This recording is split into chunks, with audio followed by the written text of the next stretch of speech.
आपने पिछले वीडियो में देखा होगा कि भूअस्त्र सुपर के बारे में हम बात कर रहे थे।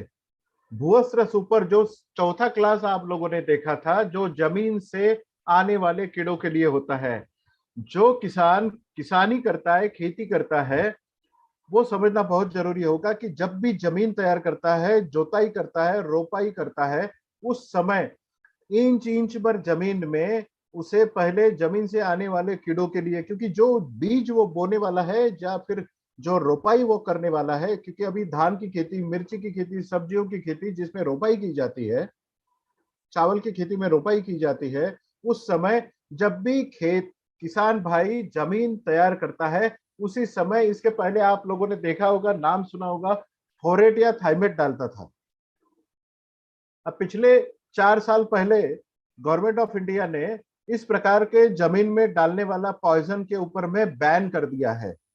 आज की डेट में आज इंडिया का 17,000 करोड़ का मार्केट आज पाया जाता है, जो ऑल ओवर इंडिया में जमीन से देने वाले इंसेक्टिसाइड के लिए बनाया गया था। बट गवर्नमेंट ऑफ इंडिया ने जो जमीन में जाने वाले पॉइजन थे उसके ऊपर में बैन कर दिया। इसके बाद में किसान भाइयों के लिए कोई दवाई नहीं बची जो जमीन में उसके बीज का संरक्षण कर दे।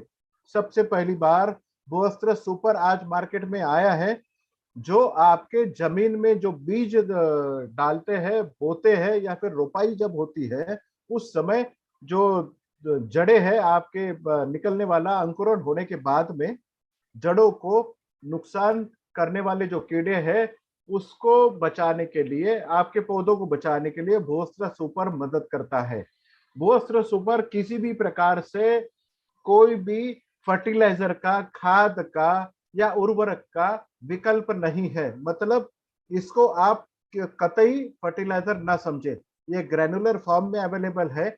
1 एकड़ में आपको 2 से 4 किलो डालना है, जो जमीन से आने वाली सफेद लट, दीमक, कटवर्म्स, स्नेल्स या क्रिकेट्स के ऊपर में काम करता है।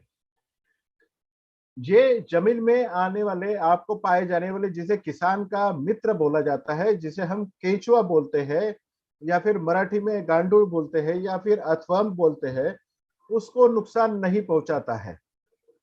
मतलब जो किसानों का मित्र है उसके ऊपर में केचुओं को ये नुकसान नहीं करता है। भूअस्त्र सुपर कैसे काम करता है? जब भी आप भूअस्त्र सुपर बीज के साथ में या फिर शुरुआती अवस्था में, आपकी रोपाई होने के बाद में या फिर बीज का अंकुरण होने के 30 दिन तक आप इसको जमीन में डाल सकते हैं। किस तरह से इसको डालना है? या तो रेत के साथ में या मट्टी के साथ। आपको 1 एकड़ में 4 किलो, मतलब 2 बैग, अपनी बैग 2 किलो की है, 4 किलो लेके आपको इसको समतल प्रमाण में आपको जमीन में फैला देना है और इसके बाद में रोपाई या बिजवाई करना है। जब भी पानी का छिड़काव होगा, फिर जब भी आप इरिगेट करोगे या फिर ऊपर से जब भी पानी गिरेगा, बारिश का पानी होगा, उसके बाद भूअस्त्र सुपर के जो ग्रैन्यूल्स होते हैं, वो ग्रैन्यूल्स से दवाई निकल के आपकी जड़ों के ऊपर में चिपक जाती है।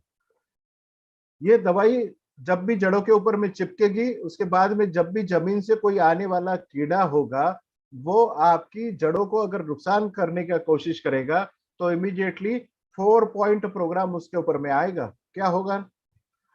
इमीडिएटली उसका मुंह बंद हो जाएगा, उसको पैरालिसिस का अटैक होगा, ब्रेन स्ट्रोक होगा और उसके शरीर से पानी बाहर निकल जाएगा। इस तरीके से जब भी जड़ों को खाने की या नुकसान करने की कोशिश करेगा ये कीड़ा, इमीडिएटली वो आपकी उसका खुद ही अंत हो जाएगा। अब आपका ये कहना होगा कि केंचुओं को क्यों नहीं ये नुकसान करता? क्योंकि केंचुए भी जमीन में रहते हैं। केंचुए कभी भी आपके पौधों को, जड़ों को नुकसान नहीं पहुंचाते। केंचुए मट्टी खाते हैं या फिर गिरे हुए पत्ते, जो आपके पेड़ के गिरे हुए पत्ते होते हैं उसको खाते हैं और खाद में कन्वर्ट करते हैं। वो कभी भी जड़ों को नहीं खाते हैं, इसीलिए केंचुओं को नुकसान नहीं पहुंचता है। और सबसे बड़ी बात, सबसे अच्छी बात, ये किसी भी प्रकार से पॉइजन नहीं है। हम धरती माता बोलते हैं, धरती माता में आप पॉइजन ना डालें। आपके किसानों को बोले कि आपकी जमीन को उपजाऊ बनाना है या फिर डेढ़ करना है। उपजाऊ अगर बनाना है और कीड़ों को भी आपको भगाना है तो आपको डेफिनेटली भूअस्त्र सुपर जब भी जमीन में बीज डाले उस समय या फिर खाद डालें या फिर अंकुरण होने के 30 दिन तक आप इसको इस्तेमाल कर सकते हैं। मैं फिर से दोहराता हूँ, ये किसी भी प्रकार के किसी भी फर्टिलाइजर का कोई विकल्प नहीं है।